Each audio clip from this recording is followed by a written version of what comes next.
The kind of other thing that I wanted to talk about was so this was my Christmas gift for my brother. A game here called Charterstone, made by Jamey Stegmaier of Stegmaier Games. Now, one of the things that intrigued me about this game, it is what they call a legacy style game. So, legacy style game for you guys at home that don't know is you play through the game a certain amount of times and you alter the game itself as you go playing through the game.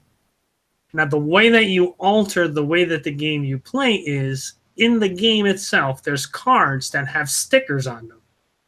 So in this one, you're actually building towns. Like there's a kingdom that basically decided, hey, we're going to spread out and head to like an uninhabited land and build a city. And you play as one of these people as part of this kingdom.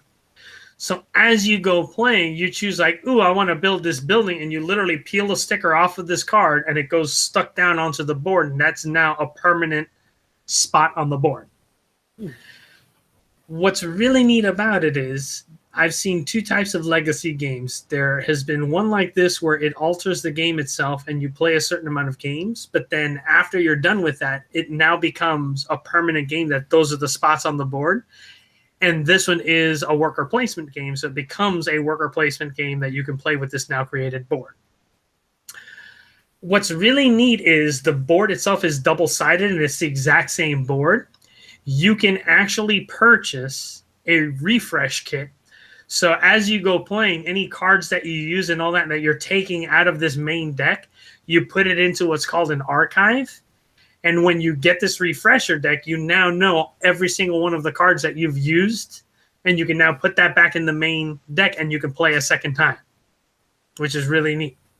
So how long does this last, though? It's like before you would have to do a refresh. So this one lasts for 12 games, and then you have your now new worker placement game, which is kind of cool. Which is about 12 games is about what a lot of the legacy games are. Now, the original legacy game that ever came out that people know the most has been Risk Legacy.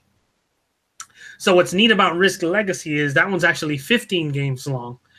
And the way that it works is you play a game of Risk, and it's supposed to be in the far future. And then the person that wins signs their name on the board for the win. And then the person that loses chooses a spot and chooses something that happens. So one of the examples they gave was there was, I think, like Africa or Brazil or whatever, like in their playthroughs had gotten to a point where it was producing a ton of resources. So people were fighting over Brazil. And when he lost, he was like, oh, really? And he put basically a nuclear fallout on Brazil, and now it obliterated everything that Brazil created. So it's this neat thing because they're saying, like, after you play these 15 games, now you have a permanent board that you play the regular Risk on, and all the different things that you've altered in the game stay altered on that board. And it's neat because in these type of games, like when I'll kind of like see if I can open it up here so you can kind of see.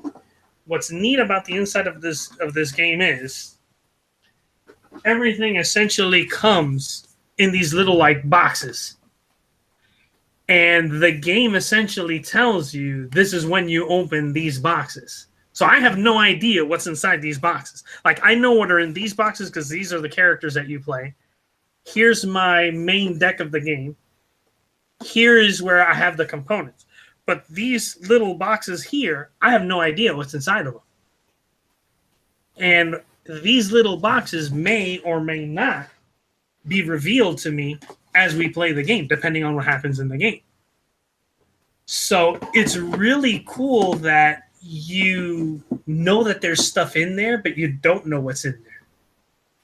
And I mean, I was reading online of people that played through the first 12 games, and then they bought the refresh kit, and they say, like, you know, if you decide to play with a different group of people and you've opened up some of those boxes, like, you already know what's in there, but it's still fun to create this whole new campaign with people that don't know what's going on. And it's really cool because my wife and I have played one game of it, and we're looking forward to playing the next one.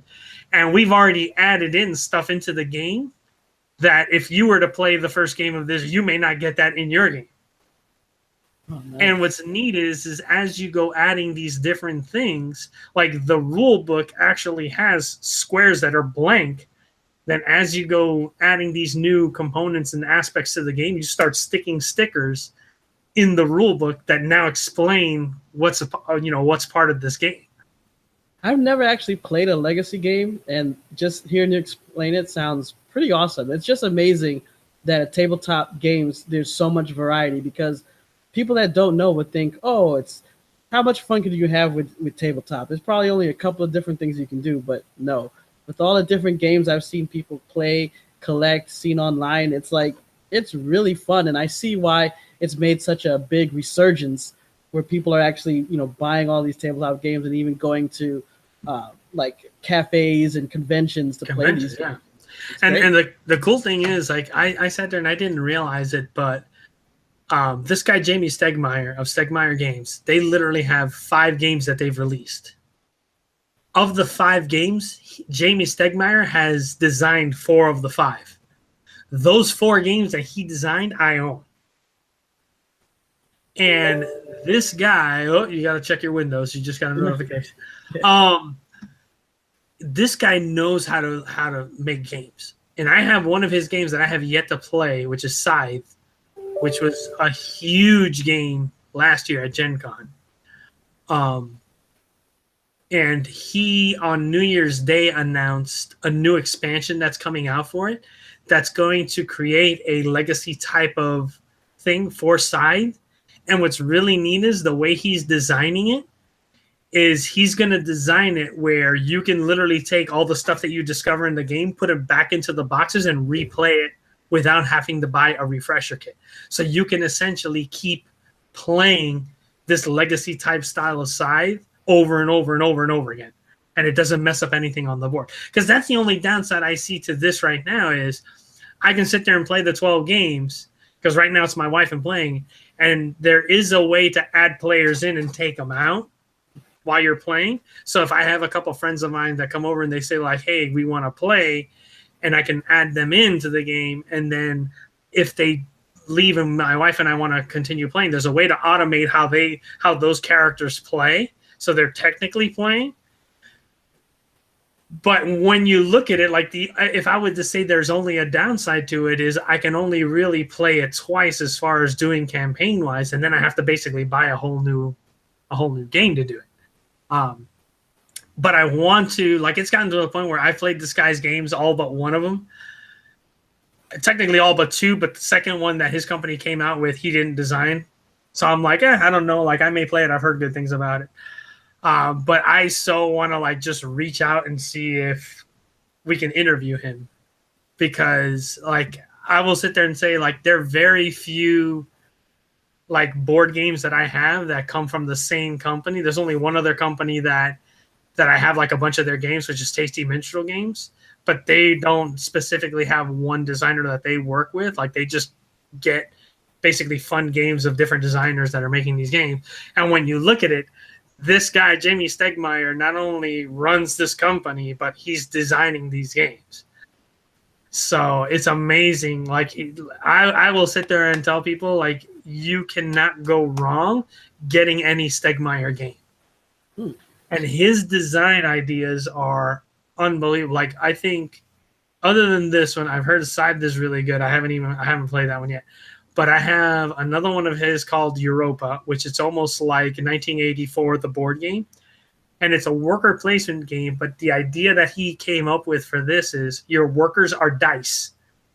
And every turn you roll the dice, and I forgot how it is exactly the rule, but there's a specific number that you have to roll under. If you roll over that number, one or more of your workers realizes what's going on and they leave. So you can lose workers. And that was a kind of like thing of when you look at a lot of worker placement games, the idea is, okay, I want to get as many workers as I can as fast as possible, because that gives me more actions I can do. He balanced that out by saying, like, hey, if you end up rolling high, guess what? You're going to lose those guys that you just worked hard to get. So it was really interesting to see how he like put these designs in. Like he has another one, viticulture, where it's about winemaking. And it's a worker placement where you have seasons that you put your workers out. You have specific spots you can put, but you can start growing grapes and crushing grapes and then turning them into wine. And if you leave them in your cellar, they'll age and they gain more value. So it's like, it's this crazy like machine that you have to build in playing his games. And he just seems like such a, like, I would love to just sit down and talk with him and just see like how his brain works. Be something that I'd have to figure out how to reach out to him and yeah, we got to put that together and see if we can do that. I think the fans of the show would like that. Yeah, but that's been one of the things that like I sat there and I played. Like I'm looking forward to it with my birthday coming up. Like sitting down and playing more games. And the other thing that I really like about this game is, as opposed to a lot of the other legacy games, is a lot of the legacy games when you play them, like it takes like a couple of hours to play through one game. Like this thing, dude, you can cut a game in and out within an hour, like easy. Like our first game my wife and I played, it was probably like an hour and a half, and that was because we were learning how to play. But I really think like we'll break out the board and we'll probably have the second game done in an hour, and that's it. Nice. But yes, so just in case y'all don't, that is Charterstone from Stegmaier Games. Beautiful artwork and box. Like it amazes me. Also, like he gets some like really great artists to work with him as well. So check it out. You guys won't be disappointed. Hey guys, listen. You like the games? You like the interviews? You like the shows? How about you click on that subscribe button and also give us a like? We really need your help here, huh?